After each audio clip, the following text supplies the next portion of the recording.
Hi, I'm Brian A. Boyson, Peak Performance Sales Strategist and Coach at SAP. And thanks for tuning in to my first episode of the Millennial Sales Life, where we talk all things millennial relating to sales, the challenges, and strategies to overcome those. Today's first episode is titled, I'm Too Young and Inexperienced. Now, if you're a millennial entering the workforce, you're going to hear this a lot, and how you react to it and what you do about it is going to make all the difference in the world, right? So I had to deal with it, the people I coach deal with it, and the quicker you can find a strategy to move forward, the better. When I first started SAP, it was 2013, I was 29 years old. The average tenured AE here was 46, so there was a big gap there. I also had never sold software before, so those were two big challenges I had to look at. I did have some experience and I was trained in another tech company, so that definitely helped, but I still had to win the hearts and minds of my colleagues and customers, and even myself really, to get over the story of I'm too young and inexperienced. I can still remember my first, one of my first big deals and transactions. I was working with about 20 colleagues on the team, and I was supposed to set the strategy and deliver it, and the night before the call I was counting up the years of experience that everybody had. And it added up to be 150 to my zero. So I started to panic and get nervous and kind of scared actually to get on the call the next day. And I knew I had to show up and be a leader. So I joked and opened up the call and said, hey, you guys have 150 years experience. This is what I know. What do you guys think? The call didn't go well.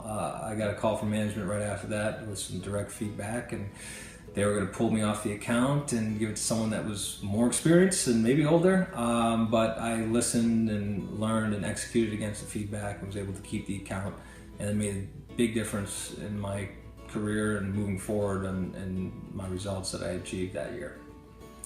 So what can we do about this, and what are some of the strategies to address I'm too young and inexperienced? Well, there's three things I'll share with you that work for me, and maybe you can try them out and see if they work for you. The first is tell it like it is. Call it out, put it on the table, right? Don't be afraid to say, hey, I'm Brian, I'm young, and I don't have all the experience that you're probably used to. But get the message across that you're excited and that you're willing to put in the work and that you can do whatever it takes to get the job done, right? So I've found that when you call this out and you put it on the table, everyone's aware that you know that you're young and that you're not the best at everything, but you're gonna do what you can to get better, right? So that disarms colleagues and customers and gets you on an even playing field. The second piece is focus on what you can control, right? So I couldn't control my age, I couldn't control how much experience I had, but I narrowed it down to three things, and I used this with every new interaction, new meeting. I'd set the stage and say, hey, before we get started with the relationship, there's three things that are in my control that you're going to get from me. And they were, I care, I communicate, and I'm human, right? And care for me was caring personally and professionally about my customers and colleagues, professionally what their MBOs were, what projects they were working on, what they needed to do their job to showcase the management, the value that they were bringing. Personally, what do they like to do outside of work? What excited them? What were some of their pet peeves that I shouldn't be doing, and all that. And it came from a genuine place, and they felt that I cared, and I really did care, and that, it was one of the things I knew I was really good at, and it mattered to me, and it showed to them. So the second piece was communicate. I told them that I was always going to communicate direct and effective and over communicate, and that I did that really well, and I expected a certain amount of communication back, and we really focused on our communication and making sure it was transparent, open, and that really helped me in cycles understand where I was and what they needed, and that was a really big thing for me to focus on and was in my control. And the last piece was, we're human. We both have jobs that we're doing. I'm reporting up, forecasting, managing opportunities, and trying to close business and create partnerships, and they're trying to get their deadlines done and projects and manage their people and all that. So hey, if things happen, you're out of the office, or you need more time, or things aren't going well, or we need to have a bad conversation, we're all people at the end of the day, and let's not forget about the human element.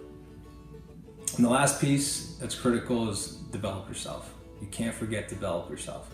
One of the big sayings I always kept in front of my mind was can I, C-A-N-I, which stands for constant and never-ending improvement. This is a marathon, not a sprint. So over time, you need to continually invest in yourself, in books and seminars, and learning and education to get better and develop that experience so you can capitalize on those opportunities that you might have missed in the past and do the job that you need to do. So that's it. The three things that you can take a look at is tell it like it is. The second one was focus on what you control, and the third one is continue to develop yourself. I hope you got some value out of that. If you like it, please share with your network, and I'll leave you with this. Rise up every day of your life, set a new standard, make you move, and become who you are.